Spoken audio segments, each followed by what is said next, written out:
Welcome back to another episode of Paul versus Destin. Today we're talking about all things Microsoft. It's good to see you again, Paul. How you doing? You too. I thought you changed the name. You changed it back to Paul versus Destin. Well, we're sure. Why not? It's Paul PVD. I think that's the best one. It. Here, Perfect. I'll show everybody. This is the logo hit I have.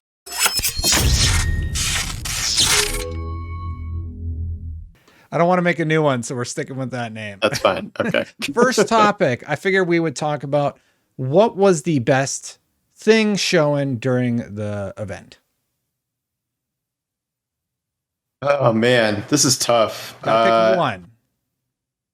If I have to pick one, I would probably say Diablo 4. Oh really? I did not think you would say Diablo. It is either going to, I mean, it's between Diablo and Starfield for me. I also very much like Starfield. We can talk about that too, but I'm also just biased because I just love Diablo at its core. And like, it greatly upsets me how mad I've had to be about Diablo lately with Immortal. And then they just show it this and it looks in theory like the perfect Diablo 4, like everything I could ask for from a Diablo 4 so far that I can see. And they said it's not going to be like Immortal, but they also said Immortal wouldn't be like Immortal. So right, it's like how much do you trust Blizzard now? And the answer is not a lot. Because why would you? They've done a lot to torpedo their like trustworthiness, and that's a bummer. Yeah, the semantics they've gotten into with like Immortal, where it's like, oh no, we don't sell gear, we sell gems. Like, okay, like, that upsets me. But I don't think that team is the same team that's doing Diablo 4, so maybe it's fine. I don't know. I'm not much of an optimist these days, but that looked really good, I thought. Yeah, I'm excited about Diablo 4. We did an episode last time about Diablo Immortal, and honestly, all of the end game content being locked behind those gems, I'm just finding it very hard to go back to that game. I kind of want to, but I kind of know my experience is going to get sullied. So I'm like, do I want to invest more time into this game knowing that it just has awful microtransactions in it after like level 30-ish? Or would I rather just install Fallout 76, which is part of Game Pass, and just play that for free? You know? This is one of the only games I've ever quit purely out of principle when like otherwise I was kind of enjoying myself. Like I could have easily just at least taken every character to 60 and maybe not really done the whole end game hunt, but like it's frustrating because you do hit the XP wall and then every like greater rift or something you're running without paying, you're just getting less rewards, and it just bothers me at a level I couldn't get past. So even though there was a lot I was liking about that game and I didn't smack into any hard walls yet, just the fact that that system exists within that game ruined the whole thing for me. And I have not played it since, which is wild because I was planning to put a ton of time into that game. Well, your second pick was Starfield, and I really want to dive into that with somebody. So let's talk Starfield because I think it's the big topic conversation.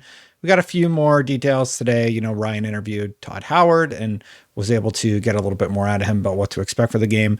But I'll be honest with you, Paul, that reveal hit, and it was not what I expected. It is very similar to No Man's Sky in terms of what you'll be doing. Yeah, a little bit. It is No Man's Sky, basically. And they revealed today that, as I noticed in the trailer, you just have a cutscene where you take off into space.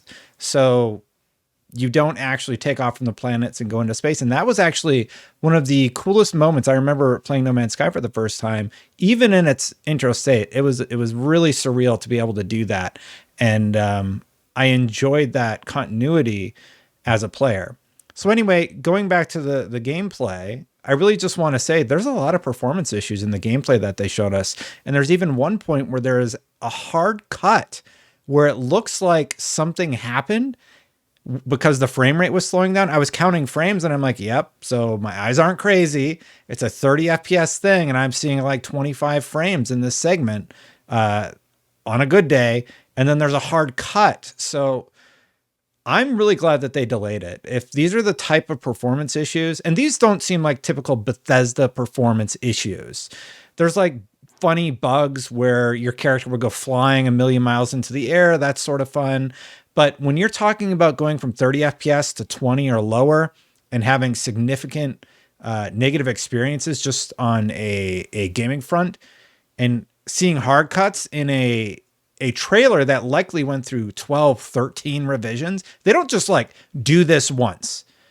So a peek behind the curtain. This goes through many, many approvals and many, many eyeballs. So like the smoke effects being choppy, and in the very first sequence that you see in the gameplay reveal, the enemies like strangely moving in a way where they're framey, right?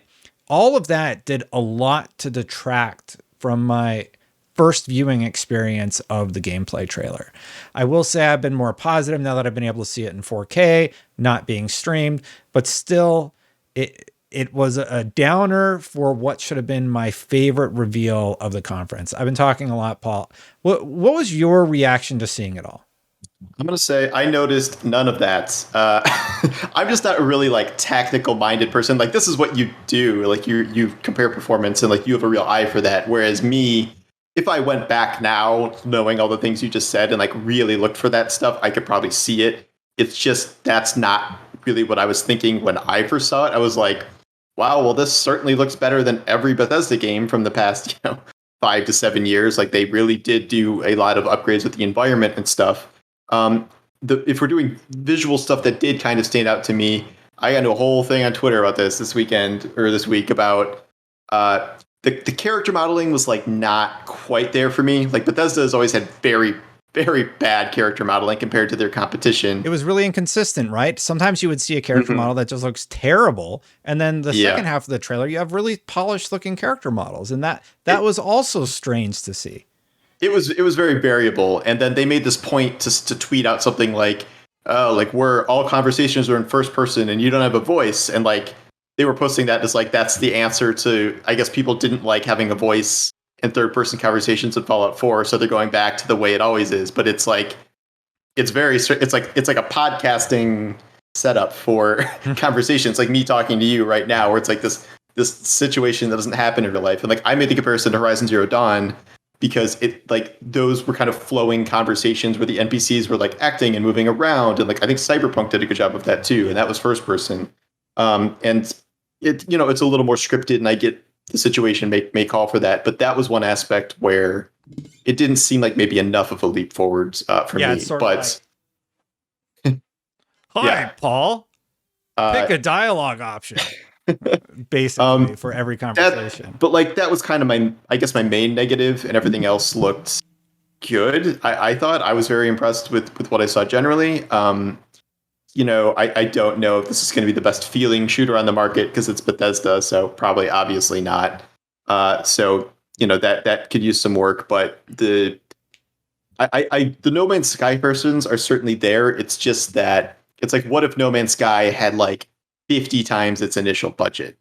And what if there were at least some hard limits of like, okay, there is some sort of actual story with voice acting and like lore and stuff. And like No Man's Sky kind of patched some of that stuff in later, but still probably, not to the extent of what you see in a Bethesda game.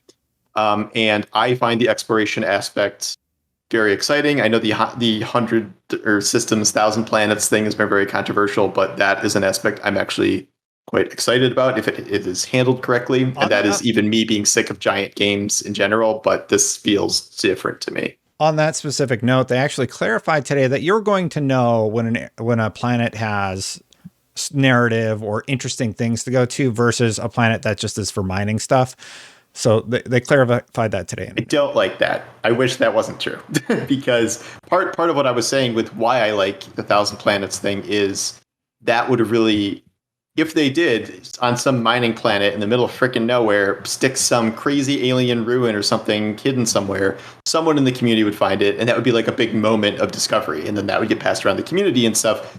That I thought could be a cool. I mean, maybe there's still potential for stuff like that, but I actually don't like that. What you just said about, okay, here are the interesting planets, and here are the 958 garbage planets. Like, I that's not really what I was hoping for. So you just killed all my dreams. So thank you. Oh, really? Well, they're going to use procedural generation for a lot of the planets. Obviously, I knew that, but and probably you stick something within the procedural generation that is interesting. The main thing that bummed me out, like I'm really excited to experience the story. I like the idea of having to align with a faction, and seeing it and they're like, oh, you can build an outpost. And I'm like, yeah, I did that in Fallout 4 and Fallout 76. And you know what? I hated it in those games. You have to go get all these annoying resources if you're playing without mods. And I didn't find it very fun. And you're always constrained to what they want your base to look like. So you're given the assets that they have added to the game. And I can't make like a Citadel looking outpost, right? I have to make their space garbage outpost, and it's going to be the same with my spaceship. Likely, I have to make a piece of space garbage spaceship, like just a cobbled together sort of mess. And I hope I'm incorrect in that, but I would really like to make a sleek. Normally, like I want to make sleek looking ships in the way that Mass Effect has all these cool looking ships, and it's not the aesthetic. I don't think they're gonna. I agree with you. I don't love the aesthetic. Like I kind of get what they're going for. Like not, kind of a worn in feel. And yet that is the Fallout problem. Like I didn't care about building a base to Fallout because you couldn't put anything in your room other than like the soiled mattress. And like it's like, you know what I mean? Like eventually Fallout 76 soaked mattress in your spaceship. Go for it. It's like thanks, Todd. Fallout 76 existed long enough where they patched in a bunch of stuff, and people can make some wild stuff in that. So maybe over time, because this is a game that's going to get support for a good amount of time, even if it's not live service, they'll probably add more DLC for stuff like that. So maybe that would improve that way. But I do take your point for that, and that is something I am also curious about for sure. Conceptually, at first I was pretty negative because for me, the fact that it is so comparable to No Man's Sky detracted from what I had hoped to experience when we saw gameplay for the first time. Something new and exciting that I have never experienced before. I've experienced going to random planets, finding random aliens and choosing to fight them or make them friends and all that. And there were so many correlations to No Man's Sky.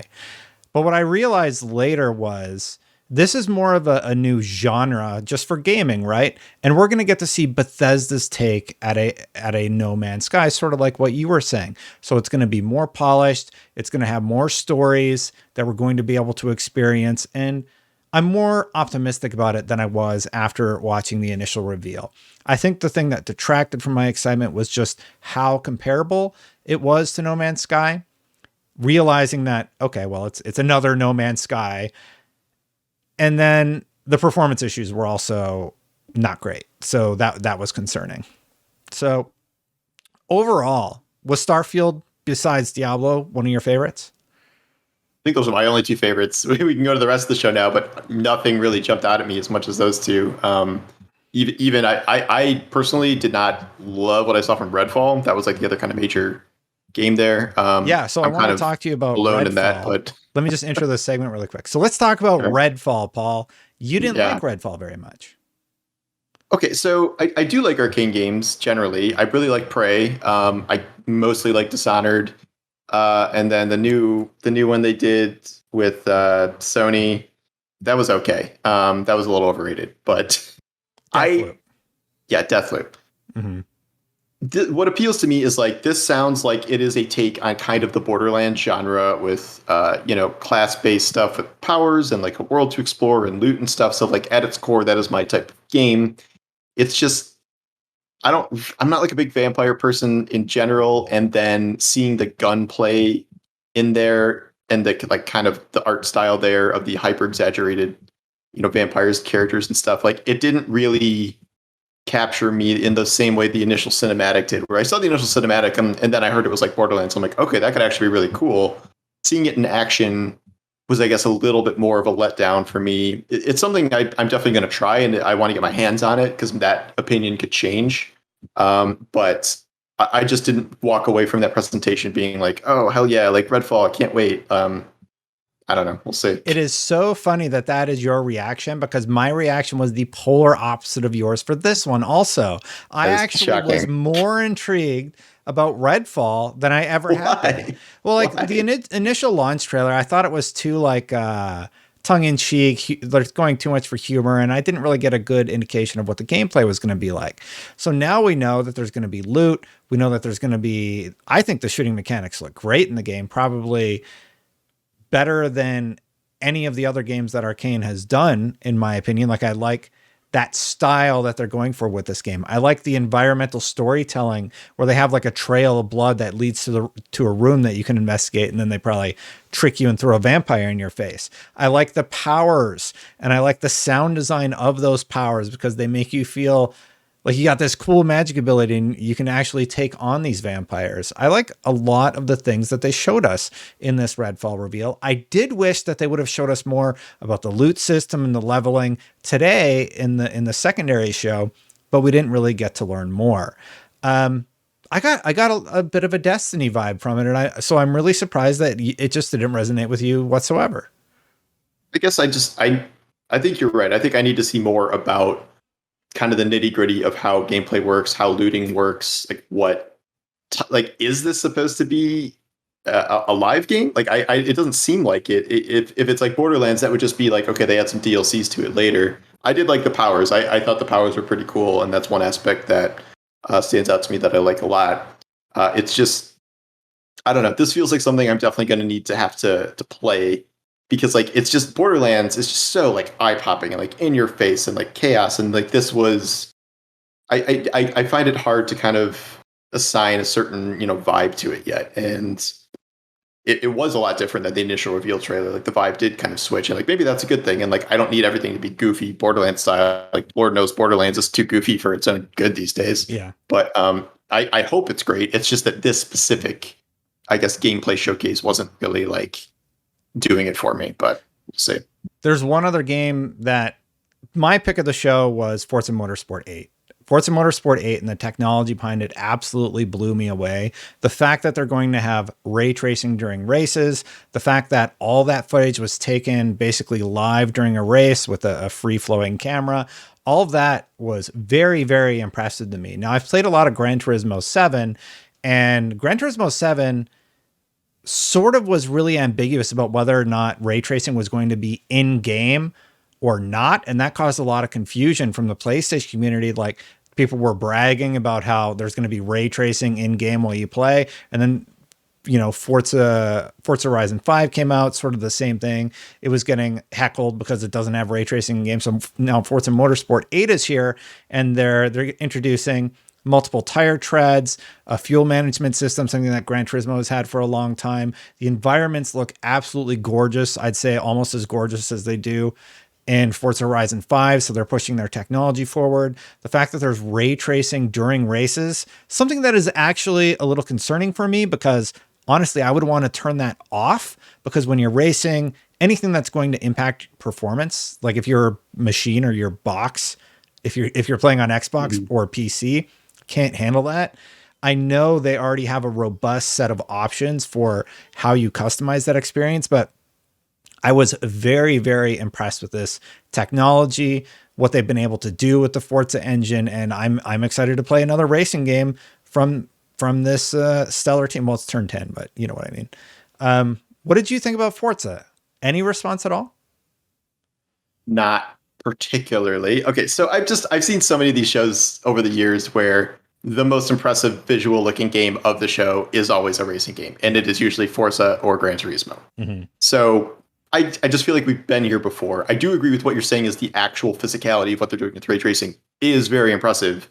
I think the reason I'm excited about that is knowing that they're making the Fable game, and what parts of this tech could potentially make their way into a game that is not a racing game that I personally would care more about, because I'm a casual racing fan at best, so I'm not really into fuel management systems and tire tread disparity and stuff like that. But if the kind of headline takeaway from that is, okay, Xbox is like really figuring out how to open up the power on the Series X and can translate that into other things, like that is exciting. I don't know if that would make it like my personal game of the show or anything, but that is one aspect of that I find very cool, that I am hoping to see more with that in the near future here. Yeah, I was blown away by the technology and the advancements that it seems like they're making within that engine. And then separately, another game that's sort of where they're showing off that was Flight Simulator. So Flight Simulator, another sim-based game. I think Microsoft is making a lot of titles for an older demographic, people who have extra spending capital, who are able to get like flying rigs and set that up in their house with their consoles, or even Uh-huh. racing rigs. So they care about things like fuel management and different tire treads, because it's going to affect how good your steering feels and everything. So I'm not knocking it. It's just no, of course. it's just not for me. I get that there's a super huge market out there for very sim based things like that. It's just that'll never be me at this rate. Yeah, I enjoy it a bit. I'm definitely a casual, but I bought my first steering wheel and stuff for Gran Turismo 7, and Yeah. I realized the only negative about it is it takes up a lot of space, right? I don't really have Mhm. an easy way to store it, so I have it in storage right now, and I kind of just want to like finish up the few cafe missions that I still have on the sticks, just to to go through it on Gran Turismo 7, and then be ready for a new sim racer when Forza Motorsport 8 comes out. So yeah. Uh, so overall on the show, how did you feel about the first showcase? And like, how would you score it? Did they do good? Did they knock it out of the park, or what did you think? It was just so one thing we didn't kind of address at all is the premise of the show, which was not expected. They did Yeah. not say ahead of time that this was going to be just the next 12 months of things, which I think that would have been good to know ahead of time, because I can understand why your expectations might be a little let down if you were hoping to get an update on Fable or Perfect Avowed? Dark. Avowed. Yeah, exactly. So Yeah. so like that kind of cut two ways. So like that was the bad news, is you didn't see any of that stuff. The good news, I really do appreciate all the focus on gameplay.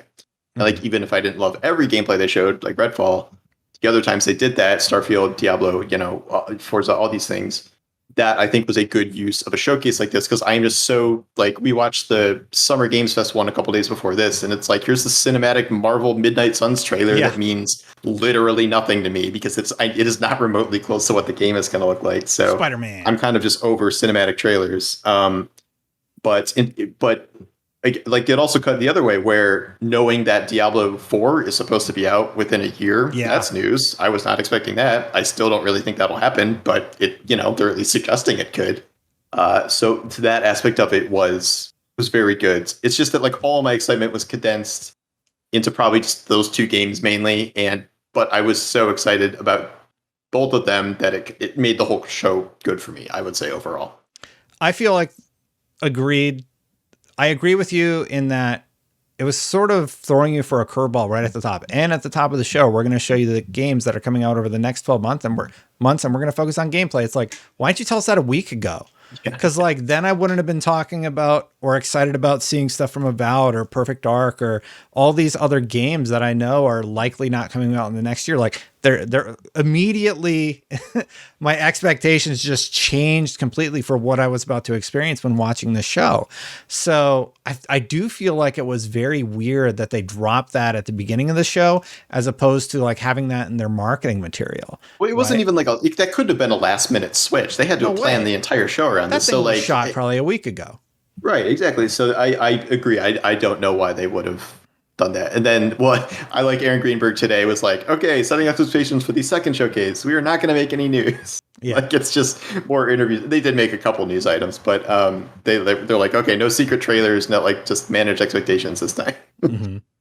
Um, yeah. So that was strange. Overall, like I didn't love this conference. I've some of their other ones like really had a lot of interesting beats. They had like lulls, but then peaks and valleys throughout the presentation. And this one I feel like had a big middle lull where you were just kind of waiting for the next thing that was extra interesting to grab you. But there were like 15 games that they showed 2-minute trailers for. And I'm just like, okay, I feel like this could have been a sizzle. Yeah, You well, know? I mean, I think the middle 70 minutes of the show did not really interest me. Exactly. It's just that when I got to Diablo 4 and Starfield by the end, I was like, yes, and that's kind of the note I ended on. But yeah, there was a very long gap in there where I just did not care about much of what they were showing in there. And then the stuff that they showed today, inversely, I thought there was a lot of interesting context that could have been added to the showcase by reducing some of the games that were shown during the main one, and allowing maybe a little bit more time for Starfield and Redfall, these two games that we've been waiting forever to hear about. They gave a lot of time to Diablo, And we didn't get a ton of that for these other properties. So overall, like if we let's do the scoring thing. Let's score the conference because that's what everybody's doing. I give it like a solid C personally. I'm going to give it a B. That's Yeah. probably a little generous, but I'll give it a B. B middle? Yes, middle B. Yeah. So for me, it's because expectations weren't set properly. There was a big middle lull to the point where like I was tuning out, right? And like I'm still there taking notes, but I'm just like, okay, that's the game name. It's coming out then. And yeah, I need to watch it again and just see if it's also amazing we got through this entire thing without even mentioning Overwatch 2, which in another lifetime would have been like should have been one of the biggest announcements in reveals and showcases. Like, man, that series. It's just I don't even know what to think about Overwatch 2 anymore. It's okay, it's free to play. You reminded us what all the heroes are like, and it worked, but I don't know. I don't know if I'm ever going to play Overwatch again. You know, they had such good momentum with the first one, and now they're throwing a 2 on this one. They should have just did the I'm not until model. they're doing campaign stuff, and I'm not even 100% convinced they're going to end up doing that anyway. So we'll see. Yeah. If you had one note of feedback, what would you recommend to improve the showcase? I set expectations ahead of time. I think that was just what threw everyone off and puts you in a weird mindset right at the top. Other than that, positive feedback would be I do like the gameplay idea, and I don't mind the kind of like here's the next 12 months thing. Yeah. If what's being shown is substantive and interesting, which to a certain extent I thought it was. So, I would like more shows like that and maybe less. You know, here's this game that's maybe coming out 6 years from now that we're going to cancel, like Ubisoft or something. So, yeah, I agree with that. I think setting expectations would have gone a very long way. One positive note, though, this does give them a lot for Gamescom, right? So they're obviously going to have a presence at Gamescom, and potentially this will give them a lot to showcase there. Unless it's just more of the same, then I guess I get ready for another Starfield gameplay demo. Look how far we've come in however many months. Look at building a ship. Do you care that much about stuff like Gamescom? I just feel like you can just be like, okay, we're going to do an Xbox presentation on Twitch like tomorrow, and that can be the most hyped thing ever. Like, you know what I mean? Like, I don't know if they have to tie it to these conventions necessarily anymore. they seem to care enough to do that. Even PlayStation, they're like, oh, we're not going to do anything. But then they always do a little something around. They'll do something. It's just, right? I don't know if there's as big of an event like this is the moment to reveal something as they used to be. I think they'll bring some stuff for Gamescom. You got to remember Gamescom is where Turn 10 is, so we'll probably get a long Forza Motorsport 8 demo. That'd be a good beat for that. Maybe we actually get to see Fable when we're there because Rare is basically right there, right? Or who's working on Playground? Rare? I can't remember who's doing Fable anymore. It's Playground. It's the Forza people. Yeah, the Forza people. So maybe we get a deeper dive into some of these properties that are coming. But that's all I really had for this episode, Paul. I just wanted to talk to somebody about the showcase. And I mean, not my favorite showcase ever. Starfield wasn't quite what I had expected. It was just there were too many similarities to No Man's Sky. But the more that time passes, the more I think that's a good thing. Well, the more that I do realize that, well, the one thing they have that No Man's Sky doesn't is fantastic storytelling. Like some of the adventures you could have in Skyrim or Fallout 4, they really just make you think about your decisions in those games. And I'm really excited to experience those. I was going to say the thing they have is money and like 900 more people. Yeah, right. Working on the game. All right. Well, that's all I have for this episode, Paul. Where can people find your stuff? At Paul Tassi on Twitter. Paul Tassi on YouTube, where I'm struggling to keep up with daily videos right now. And then just Google me for my articles. All right. And I will just say thank you for watching. You can find me right here on this channel. I'll see you for the next one. Thanks, Paul. Thanks, everybody, for watching. Yep. I'll see you next time.